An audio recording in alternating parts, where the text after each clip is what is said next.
Olá pessoal, Fábio Akita. Então, semana passada eu estava viajando, eu acabei de voltar de Miami e semana que vem eu vou estar no Sul, então vai ter outra semana de intervalo. Esse mês está mais complicado que o normal, acabou juntando viagens e palestras tudo na sequência. Paciência que em breve eu volto ao normal aqui no canal. O episódio de hoje vai ser mais simples. Aproveitando que eu fui para Miami, resolvi tentar fazer mais alguns upgrades aqui para o canal. Se você assistiu o meu episódio de um ano que eu soltei no fim de agosto, já tem uma ideia de como eu produzo meus vídeos, mas eu ainda queria fazer algumas mudanças. O meu cenário é bem claro, onde vocês podem ver, e eu queria mudar para um cenário mais escuro. Até o fim do vídeo, vamos ver se eu consigo fazer isso. Hoje eu vou ser mais geek sobre o equipamento e o que eu resolvi comprar, para ver se melhora um pouco mais a qualidade técnica dos vídeos e também se eu consigo facilitar um pouco minha vida para gravar e editar. A imagem final não necessariamente vai ficar melhor, mas diferente, e eu vou explicar o processo do que eu queria fazer.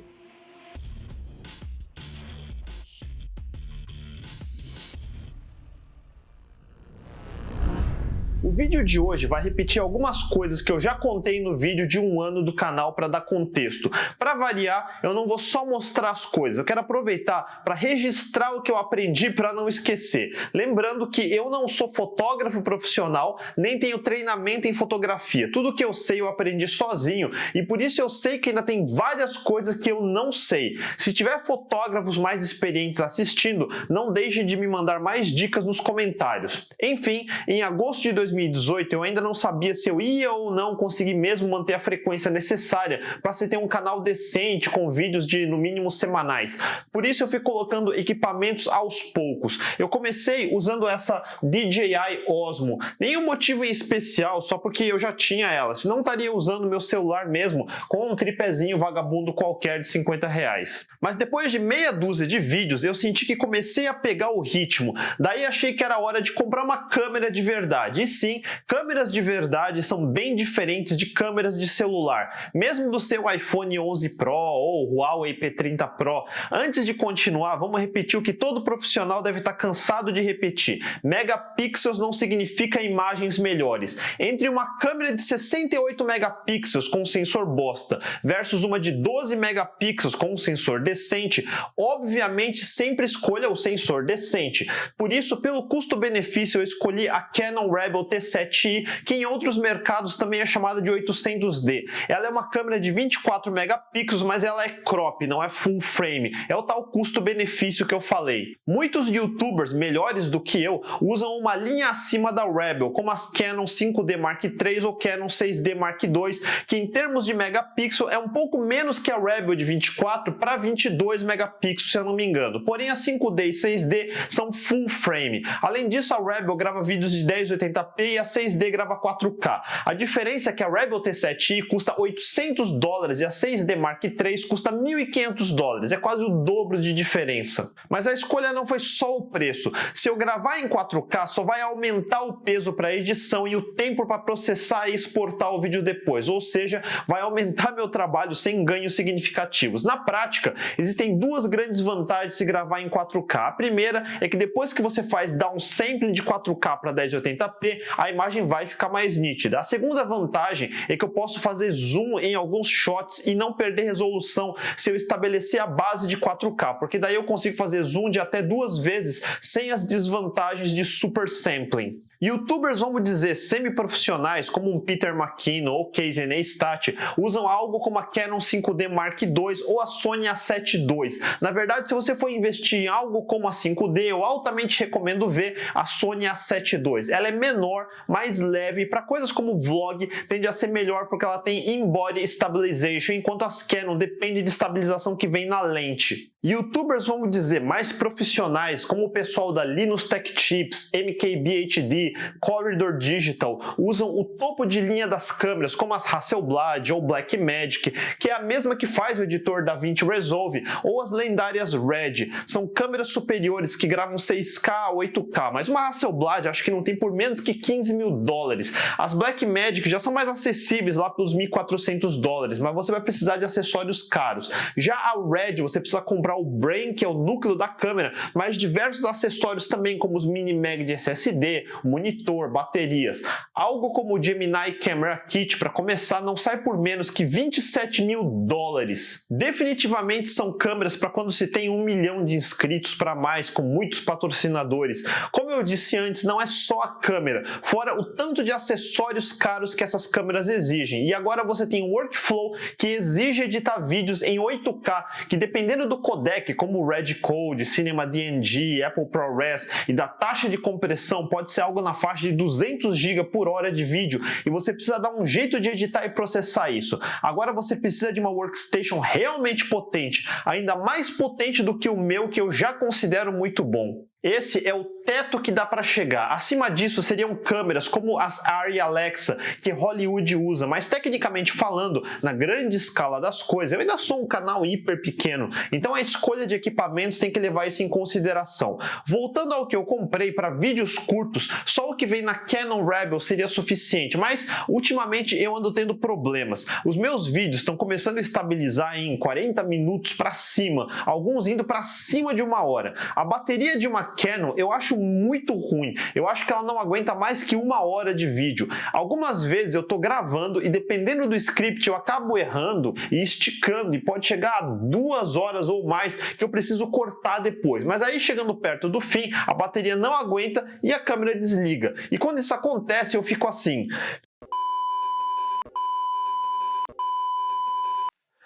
Primeiro, que ele corta o que eu estava falando, daí eu tenho que regravar esse trecho, mas o que mais me incomoda, para trocar a bateria eu preciso mexer na câmera, e mesmo tendo cuidado é muito difícil manter a câmera exatamente na mesma posição. Olha só o mecanismo para abrir o compartimento da bateria. Esses cliques vão tirar a câmera da posição, e se você estiver prestando atenção, vai notar quando o cenário desalinha de um shot para outro. Mesmo que vocês não notem, eu noto, e isso me incomoda muito. Então, para resolver isso, eu comprei esse grip com compartimento para 2 baterias. Para o tamanho dos vídeos que eu gravo, 2 baterias é mais que suficiente para ir até o fim, sem eu precisar trocar no meio, e isso já me alivia muito. O próximo item é a lente. As lentes não são só pedaços de vidro num case. As lentes da Canon são motorizadas para ter estabilização e autofoco, ou seja, o que eles chamam de AF Motor. E aqui vem o primeiro erro que eu fiz na minha compra. Vocês vão dar risada. Eu jurava que estava usando a 50mm 1.8 e por isso comprei uma 50 f1.4. Porém, só quando eu voltei que eu fui ver que na verdade eu já estava usando f1.4. Então no final acabei ficando com 2 lentes. Puta burrice. De qualquer forma, vou aproveitar a deixa para falar um pouco sobre o que eu aprendi sobre lentes. Lente 50mm dizem que é uma das melhores para coisas como portrait ou retrato, mas mais do que isso, ela é boa porque parece que é a que mais se assemelha como nossos olhos veem, então deve ser mais natural. A lente que vem com a câmera também pode ser ajustada para os 50mm, já que ela tem um range de 18 a 1.35, mas o f-stop dela é maior em f4, ou seja, não é boa para ambientes pouco iluminados. Daí aqui no meu quarto eu sou obrigado a aumentar o ISO ou o shutter speed, eu vou falar disso já já. Aliás, se você queria saber a diferença de full frame e crop, ou seja, entre a 5D e a Rebel T7i, é que a lente de 50mm na minha câmera, na realidade, seria como uma lente 80mm numa full frame, ou seja, quase uma short telefoto. Agora fudeu, né? Relaxa, não é tão difícil assim, deixa eu tirar a lente da câmera. Olhem no centro, esse é o sensor da câmera, essa é a parte mais importante da câmera. E aliás, nunca, jamais enfie seu dedo nojento e gorduroso em cima do sensor. É esse sensor que vai se sensibilizar com a luz e captar a imagem. Ela é que define os megapixels, por exemplo. Quanto mais luz cada pixel receber, melhor vai ser a imagem. Essa é a regra. Por isso, mais megapixels não se traduzem em imagem melhor se ela não recebe mais luz por pixel. Veja o tamanho de um celular em comparação. O sensor dela é muito menor, ou seja, a área física que recebe luz por pixel é muito menor. Numa câmera full frame, de cara você vai ver que o sensor é maior. Fora isso, a câmera se chama crop porque ela faz um crop do frame completo. Por isso, cada fabricante tem um fator de multiplicação. No caso da Canon é 1.6. Então você precisa multiplicar a distância focal, no caso de 50mm, por 1.6. E por isso eu disse que a 50mm na realidade seria equivalente a uma lente 80mm numa full frame. Aliás, distância focal é a distância da lente para o sensor. E isso é outra coisa que me confundia no começo. Maior distância focal não é só zoom. Existe diferença entre zoom e telefoto. Zoom pode ser wide angle ou telefoto, mas a maioria das pessoas acaba chamando quando tem mais milímetros de telefoto. Eu achei um exemplo bom no Quora para explicar. 300 milímetros é telefoto, mas não é zoom, porque ele tem longa distância focal, mas não cobre um range de distâncias focais. Por exemplo, não dá para ir de 250 ou 400. É o que se chama de lente prime, que só cobre uma distância focal. Uma lente 10-20mm não é uma lente telefoto, mas é zoom, porque cobre um range de 10 a 20, mas com baixa milimetragem, por isso é wide angle. Uma lente de 18mm não é nem telefoto e nem zoom, porque é de baixa milimetragem e não tem range. Poderíamos chamar de lente prime wide angle. Já uma lente tipo 18-200mm é estranho. Ela é uma lente com zoom porque tem range, mas pode ser considerada tanto wide angle a 18mm quanto telefoto a 200mm. Enfim, telefoto é bom para esportes, por exemplo, quando você está na arquibancada e quer tirar foto da cara do jogador em campo. Por isso você vê aquelas lentes gigantes na frente da câmera, porque ela precisa de uma distância focal enorme para conseguir enxergar tão longe. E por isso nenhum celular por si só tem capacidade de telefoto. Para dar uma ideia, a câmera da minha Samsung S10e só tem 12mm com f2.2 de abertura. Aliás, é hora de falarmos de abertura, porque é grande diferença em lentes. Eu achava que estava com a f1.8, por exemplo, mas era a f1.4. A primeira coisa que sempre me confundiu é essa maldita medida de f-stops. Na prática, aperture ou abertura é exatamente o que o nome diz, a abertura do shutter ou objetiva, que é por onde a luz vai passar quando você aperta o botão de shutter. Quanto maior, mais luz passa. No artigo que eu vou deixar linkado nas descrições abaixo, você tem uma explicação melhor e mais detalhada, mas na prática pense na objetiva fechada. Agora divida a área por esse número de f-stops. Por exemplo, na lente padrão acho que ela é f4, então a abertura seria 1/4 dessa área. Se fosse uma lente f16 seria 1/16, ou seja, um buraquinho bem pequeno por onde passa pouca luz. Então num f1.4 seria a área dividida por 1.4, ou seja, um buraco bem maior do que a metade da área por onde passa mais luz. Então, um f-stop grande significa uma abertura menor, menos luz e um campo de profundidade maior. Em inglês seria Large Depth of Field, onde você vê nítido tanto objetos próximos quanto objetos à distância, como prédios ou montanhas. É bom para ambientes iluminados, fotos de natureza com muito sol. Daí a abertura tem que ser menor ou a imagem vai ficar clara demais e vai estourar os brancos por causa de exposição demais à luz, que é o que chamamos de overexposed. Quando tiver um f-stop pequeno, como essa minha lente de f1.4, a abertura é bem maior, então entra o máximo de luz possível e também oferece um campo de profundidade mais raso. Em inglês seria o tal Shallow Depth of Field, onde você tem objetos próximos mais nítidos, mas tudo no fundo fica blur, borrado, que é o tal efeito bokeh ou bokeh que os celulares começaram a oferecer com o tal modo retrato ou portrait. Só que em celular é um blur artificial feito digitalmente, recortando a pessoa e aplicando o blur digital no fundo, e por isso o efeito é normalmente ruim se comparado a uma lente de abertura grande de verdade. E com abertura grande significa também que entra mais luz, mesmo em ambiente com pouca luz, como fotos durante a noite ou em ambientes fechados e pouco iluminados. Novamente, os celulares oferecem o tal Night Mode, que é outro processamento digital, tirando várias fotos e recombinando para extrair o máximo de detalhes mesmo com pouca luz. Aberturas grandes custam mais caro e por isso uma câmera de celular normalmente é f2 ou no máximo f1.8. Isso é um dos motivos de por que recomenda-se a lente 50mm f1.8, pois ela tem abertura grande o suficiente para a maioria das fotos em lugares menos iluminados e oferece o tão desejado efeito bokeh de verdade, sem processamento digital. Uma lente dessas está na faixa dos $100. Agora, qual a diferença desses 0.4 f-stops? $200. É isso mesmo. Uma lente 50mm f1.4 custa uns $300. Deixa eu fazer outra tangente em fotografia. Exposição de fotos estão fundadas em 3 grandes pilares: Aperture, ISO e Shutter Speed. Aperture eu acabei de explicar, basicamente objetiva que abre mais ou menos, deixa entrar mais ou menos luz. ISO varia de 100 a 12 mil ou 50 mil em lentes mais caras, ou 100 mil em lentes mais caras ainda. Mas ela é tipo você ir no Photoshop e aumentar o brilho ou exposure. Você consegue tirar fotos em lugares escuros e aumentar o ISO se a imagem tiver muito escura. Só que a contrapartida é que quanto mais você aumenta o ISO, mais cheia de noise e grain ela vai ficar. Sabe aquela sujeira digital que aparece em imagens escuras? Pois é, idealmente você quer estar o mais próximo possível de ISO 100. Raramente você quer subir para mais que ISO 1000. Eu não sei onde ISO acima de 12 mil é útil, porque eu não sou fotógrafo, mas no meu caso eu acho que estou em ISO 400 ou 600, e para o meu caso eu acho que isso já é limite. Quanto maior for a abertura, ou seja, quanto menor o f-stop, como o meu f1.4, menor pode ser o ISO e melhor vai ser a imagem em ambientes escuros. Em ambientes claros, uma abertura menor, ou seja, f-stop 2 ou acima, vai deixar entrar luz suficiente e também seu ISO pode ser menor. Idealmente, se você vai filmar ou tirar fotos em ambientes escuros, de noite principalmente, menor tem que ser o f-stop da lente. Então essa minha lente 50mm f1.4 seria boa para tirar fotos nítidas à noite, evitando eu ter que subir o ISO demais. A terceira variável é Shutter Speed. Aqui depende do efeito e da situação. Shutter Speed é quanto tempo a objetiva vai ficar aberta coletando luz. Ela é medida em frações de segundo, como 1 dividido por 4000, ou seja, o objetivo fica aberta por 1/4 de milissegundo. Shutter Speed faz mais diferença quando você está tirando fotos ou filmando objetos em movimento, tipo uma corrida, ou animais, ou pessoas, e você quer que apareça o blur do movimento na imagem, em vez de congelar o momento e tirar uma foto nítida de um instante do movimento.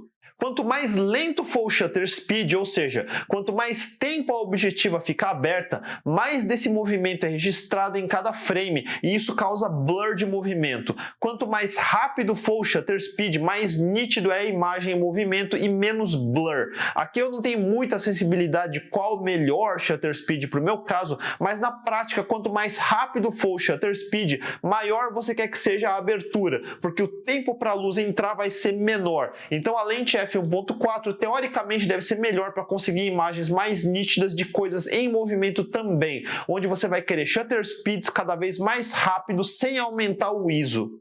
Em resumo, você quer o menor ISO possível sempre, você quer a maior abertura possível, ou seja, menor f-stop, principalmente se quiser tirar fotos à noite e você quer escolher shutter speeds rápidos para imagens mais nítidas, a menos que queira um efeito mais artístico de blur de movimento. As câmeras têm diferentes modos para te ajudar. No padrão, ele vem no modo automático, onde a câmera vai escolher shutter speed e aperture automaticamente para você. Para a maioria dos casos simples, isso deve ser suficiente para amadores como eu. Daí existe o modo manual, onde você deve escolher tudo manualmente, ISO, shutter speed, aperture e outras configurações de balanço de cor e tudo mais. Mas existem modos intermediários, como o modo AV, que é o modo Aperture Priority Auto Exposure, onde eu posso escolher o aperture manualmente e a câmera vai escolher o shutter speed. E eu acho que eu vou testar mais esse modo. Assim como também tem o modo TV, que é Shutter Priority Auto Exposure, onde eu poderia escolher o shutter speed e a câmera escolhe o aperture mais adequado. E eu sou amador, então eu estava usando o Creative Auto, que é um pouco menos automático, mas eu deixo a câmera escolher o shutter speed e aperture. Como eu estou usando um softbox com muita luz, e vocês podem ver que o ambiente fica bem claro, então mesmo no modo automático a câmera não precisa subir o ISO e por isso não fica com sujeira ou noise na imagem. Eu acho que ele deve estar com shutter speed por volta de 60, ou seja, uns 60avos de segundo, a um ISO de uns 200 usando o f1.4 máximo da lente. Nas modificações que eu estou testando, eu vou começar a usar modo manual mesmo e já eu vou explicar como eu estou configurando tudo isso. O desafio é escolher o exposure, a exposição adequada, ou seja, quanto de luz vai atingir o sensor e como. Quanto mais luz, é melhor até o ponto onde não fique overexposed, mas você quer que o tempo de exposição seja o mais curto possível para ter imagens nítidas. Falando em estático, quanto mais devagar for o shutter speed, menos você pode mexer a câmera e vai precisar de um tripé. No meu caso, eu quero evitar blur o máximo possível, e o correto na realidade não é forçar os limites da câmera e da lente para sugar a pouca luz que eu tenho no meu quarto. Em vez disso, a coisa mais óbvia que se precisa no ambiente de pouca luz é colocar mais luz. E agora a coisa fica mais complicada. Você não quer qualquer luz, você quer luz soft e direcionada, ou seja, key light através de um difusor. Manipular a luz é uma ciência em si só, e desde o começo eu venho testando algumas luzes, mas na maior parte dos episódios eu estou usando esse softbox barato que eu comprei no Mercado Livre, e hoje ela tem 4 lâmpadas brancas fluorescentes de uns 1000 lumens cada. Isso seria mais ou menos equivalente a uns 16 watts por lâmpada. Existem diversos tipos de lâmpadas, como incandescente de tungstênio, halogênio, LED e assim por diante. Quando se fala em luz para estúdio, a maioria dos youtubers semiprofissionais vai automaticamente dizer Aputure. É uma marca altamente reconhecida e toda vez que eu pesquiso esbarro neles. E o produto mais recomendado é o Aputure Lightstorm C120D2, um canhão de LED voltado para a temperatura de luz do dia a 5500 Kelvin e com capacidade de iluminação de 135.000 lux. É a luz perfeita para ser key light de qualquer youtuber, especialmente se combinar com filtros opcionais como Fresnel. O problema é que ela custa nada menos que uns $700. Assim como eu não preciso ainda de câmeras Blackmagic ou Red, eu também ainda não preciso de uma Lightstorm, só se um dia eu decidir usar um estúdio mesmo. Felizmente existem outras opções e eu achei a marca Godox. A mais ou menos equivalente a 120D2 seria a Godox SL 200 watts. A 120D tem LEDs de 180 watts e a Godox tem LEDs de 200 watts e custa quase a metade do preço, entre $300 a $400. Mas mesmo assim eu não preciso de tanta luz assim. As minhas pobres lâmpadas fluorescentes são só uma fração disso e iluminam razoavelmente bem. Aliás, as Aputure têm lâmpadas de tungstênio e LED. Acho que a 120D é LED, 120T é tungstênio ou algo assim, mas eu posso estar falando besteira. Por isso eu escolhi essa Godox SL 60 watts, que deve ser mais ou menos equivalente às lâmpadas que eu já tenho. Isso aumenta minhas opções de trabalhar a luz a $100, nada mal. E isso porque meu espaço é pequeno, mas mais importante do que só a luz é o difusor. E por isso eu resolvi parear essa Godox com um domo difusor da Aputure, o Light Dome Mini 2. E de novo o ideal seria a versão maior, mas eu não ia conseguir trazer na mala, então eu escolhi a Mini mesmo por agora. O que eu achei interessante foi que eles incluíram o grid para colocar na frente do difusor. Aqui mais um pouco de tangente para explicar. A luz que sai de uma fonte, como uma lâmpada ou LED, pense nela como se fosse uma substância saindo em forma de jato, direcionada para frente. Quando ela bate em você, ela vai projetar uma sombra bem definida, dura ou hard. Para situações como a minha, luz na minha cara diretamente destaca demais os defeitos faciais, buracos na pele, espinhas ou qualquer coisa que torne a superfície irregular. Ela define suas características de forma muito dura, sombra do nariz, da boca. Luz hard é uma luz que mostra tudo, mais do que devia.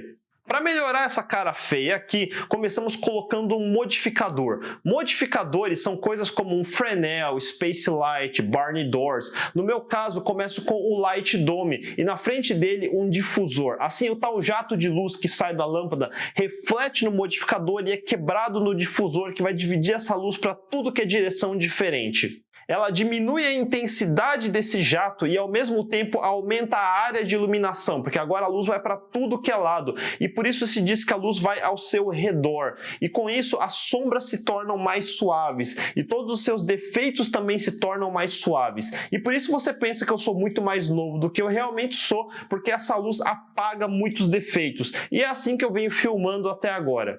Mas para o meu caso, o problema da luz ir para tudo que é direção, como o meu softbox antigo também já faz, é que ela ilumina meu cenário inteiro. Por isso, para mim, sempre foi um inconveniente, porque eu acho que meu ambiente fica meio boring, meio chato, sem contraste entre as camadas da frente e de trás. Por isso eu coloquei os LEDs coloridos lá atrás para deixar o fundo um pouco mais interessante. Mas existe um segundo item que eu posso colocar na frente do difusor, que é um grid. E a função do grid é devolver controle para onde a luz vai iluminar. Ela ainda vai ser uma luz soft, mas agora direcionada mais para mim e menos para o fundo. Em teoria, no meu caso, isso deveria me destacar mais do que o fundo, criando duas camadas na composição. Além de colocar o grid que já veio no Light Dome Mini, eu também resolvi trocar o tripé que eu estava usando por um tripé girafa. E a ideia é que a luz, em vez de ficar na minha frente, eu quero colocar ela mais para cima de mim. Dessa forma a luz vai ficar mais direcionada para mim e menos para o resto do ambiente. Então deixa eu trocar meu softbox antigo por essa nova configuração e vamos ver no que vai dar. E aí, o que acham? Acho que todo fotógrafo e videógrafo profissional vai concordar que não tem nada mais importante do que o Key Light. E eu acho que a combinação desse Godox SL 60W com o Aputure Light Dome Mini deve ser o upgrade mais interessante até agora. Embora isso tenha deixado minhas configurações mais complicadas e a qualidade da imagem não necessariamente fique tão melhor assim. O problema é que do ponto de vista da lente, o ambiente ficou de fato mais escuro. Como eu já estava usando o máximo de abertura em f1.4 para não subir o ISO e manter ela em 100, eu fui obrigado a diminuir o shutter speed de 60 para 30. Eu passei horas e horas testando essas configurações, mantendo o aperture fixo em f1.4. Eu comecei tentando aumentar o máximo do shutter speed para mais de 500 para ver se a imagem ficava mais nítida, mas aumentando o shutter speed tem menos tempo para a luz entrar e por isso eu era obrigado a aumentar meu ISO para 1600. Só que eu já falei que aumentar o ISO aumenta a sujeira na imagem.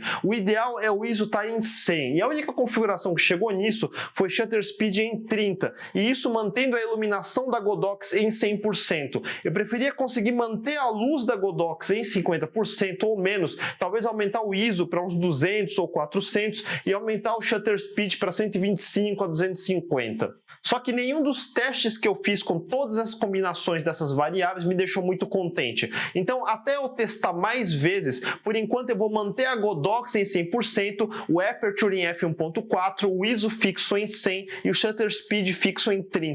E aqui é a hora que se alguém que tem mais experiência quiser mandar sugestões, não deixe de comentar abaixo. Eu sempre quis meu fundo mais escuro, mas isso significa forçar mais a câmera. A ideia da nova luz foi ter um difusor direcionado mais em cima de mim e com mais força, mesmo colocando um grid na frente, por isso a Godox. Uma desvantagem que eu não sabia é que a Godox tem uma ventoinha barulhenta pra caramba e por isso eu preciso aumentar o filtro de redução de barulho em pós-produção, no Premiere. No futuro, um upgrade seria trocar a ventoinha dela para uma Noctua, por exemplo, que é 1000 vezes mais silenciosa. Aumentando o filtro de som em pós-produção, provavelmente a qualidade vai cair um pouco do som. Espero que não dê para notar. Finalmente, vamos ao terceiro e último upgrade, e a segunda coisa mais importante depois da luz, o som. Muito antes de começar o canal, quando eu só tinha ideias de um dia gravar alguma coisa, eu já sabia que o som seria fundamental, e eu também sabia que o som gravado num mísero celular, ou mesmo em qualquer câmera, como a minha Canon Rebel, seriam medíocres.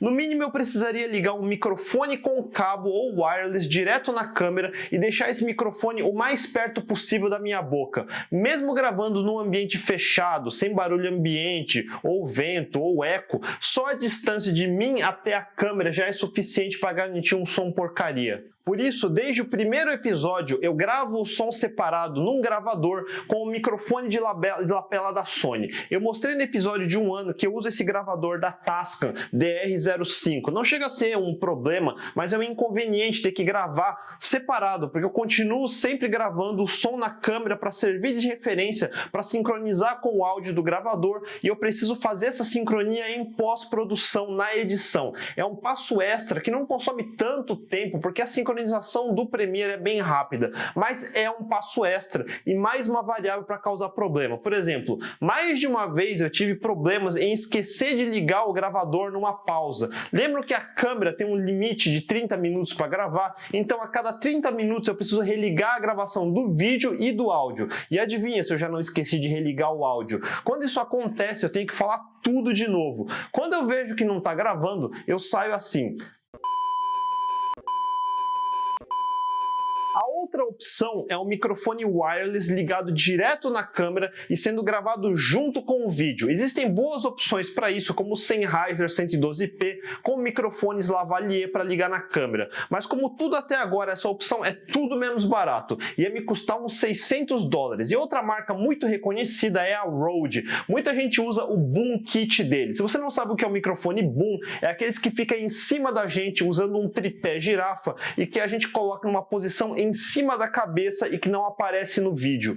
Eu pensei em usar um boom kit, mas eu fiquei com medo dele gravar eco junto e eu não estava muito afim de encapar todas as minhas paredes com placas acústicas para cortar eco. Sem contar que agora essa Godox faz um barulho enorme e ia ficar bem do lado do boom. A Rode também tem outro produto que muito youtuber usa, o Rode Link Wireless Filmmaker Kit, que é um microfone sem fio que eu posso colocar perto de mim e outro componente que liga na entrada de áudio da câmera. O problema é que esse kit não sai por menos de $400, não muito longe da opção da Sennheiser. Mas, recentemente, a Rode lançou um novo produto, o Rode Wireless Go, que é esse conjunto de dispositivos. Essa parte vai ligada em cima da câmera e essa outra parte fica junto de mim. É um conjunto sem fio. E, claro, a qualidade técnica é menor do que a Filmmaker Kit ou a Sennheiser, mas ela custa só $200. E eu comprei também esse microfone de lapela Rode SmartLav Plus omnidirecional Lavalier de $65 com adaptador 3.5mm Rode SC3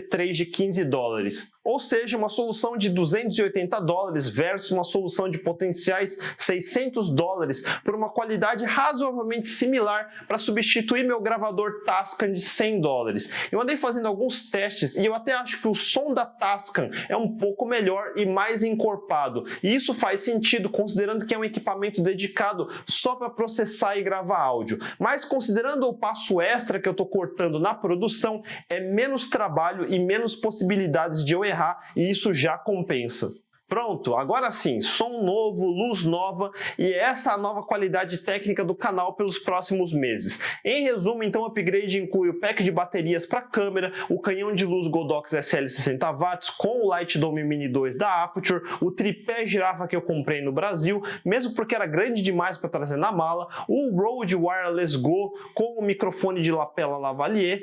Mas e aí, o que vocês acharam? Fez alguma diferença esse novo estilo visual? Eu também ia trocar o teleprompter por um Glide Gear TMP500, mas esse foi o único item que a Amazon errou e me mandaram outra coisa nada a ver. E aqui vai uma grande diferença na logística dos Estados Unidos. Na mesma hora que eu recebi e vi que estava errado, entrei no site e cliquei em Refund. A UPS foi buscar no hotel onde eu estava e eu não precisei fazer mais nada. Em alguns dias o valor vai retornar no meu cartão de crédito. Posso estar errado, mas se fosse no Brasil, eu ia precisar ir pessoalmente nos Correios para mandar de volta, o que seria um puta saco. Para qualquer e-commerce ir para o próximo nível, a gente precisa de uma UPS que venha até aqui em casa buscar. Não faz nenhum sentido eu ter que me deslocar até uma agência de correio para devolver um item que foi entregue errado. Ter que ir até uma agência é muito anos 80. De qualquer forma, eu fiquei contente com essa nova configuração. E assim, e por último, uma coisa que eu esqueci mesmo de mencionar no episódio de bastidores de um ano, eu acabei de explicar sobre difusão de luz, mas não é só isso. Para ajudar, eu uso outro truque, que é esse pó branco na cara. Isso é outro componente que ajuda a suavizar os defeitos dessa cara feia aqui. Some isso, a luz soft e o efeito que parece que você tem uma pele boa e na verdade é tudo um truque. Enfim, tudo que eu falei hoje é aspecto técnico, equipamentos não fazem o canal, é o conteúdo que faz e a forma de apresentar esse conteúdo. Não importa quantos milhares de dólares de equipamento você gaste, se essa parte não está resolvida primeiro. Da mesma forma que o MacBook Pro caro não vai te tornar um bom programador, ou um Porsche não vai te tornar um bom motorista. O máximo que um bom equipamento pode fazer é ajudar a ir um degrau mais longe, se você já subiu os 1000 degraus anteriores da prática e do conteúdo. Eu só comprei esse equipamento todo depois de mais de um ano fazendo vídeos praticamente toda semana. E eu só comecei o canal quando eu acumulei mais de 20 anos de conteúdo e quase uma década de prática falando em público para ter certeza que eu ia ter coisas úteis para dizer que não é só copy e paste do que se acha facilmente googlando um pouco. Mas como eu disse no começo, eu não sou nem fotógrafo e nem videógrafo profissional. Eu ainda sou nível júnior aqui e mesmo depois de muitas horas recombinando e reconfigurando tudo, ainda não está 100% como eu queria. Então se você tem dicas de como eu posso usar melhor ainda esses equipamentos novos, não deixe de mandar nos comentários abaixo. Se curtiram o vídeo, mandem um joinha, compartilhem com seus amigos para ajudar e não deixe de assinar o canal e clicar no sininho para não perder os próximos episódios. Provavelmente semana que vem, de novo, não vai ter vídeo, porque eu vou viajar de novo. Então, mais um motivo para clicar no sininho para serem notificados quando eu soltar os próximos vídeos. A gente se vê, até mais!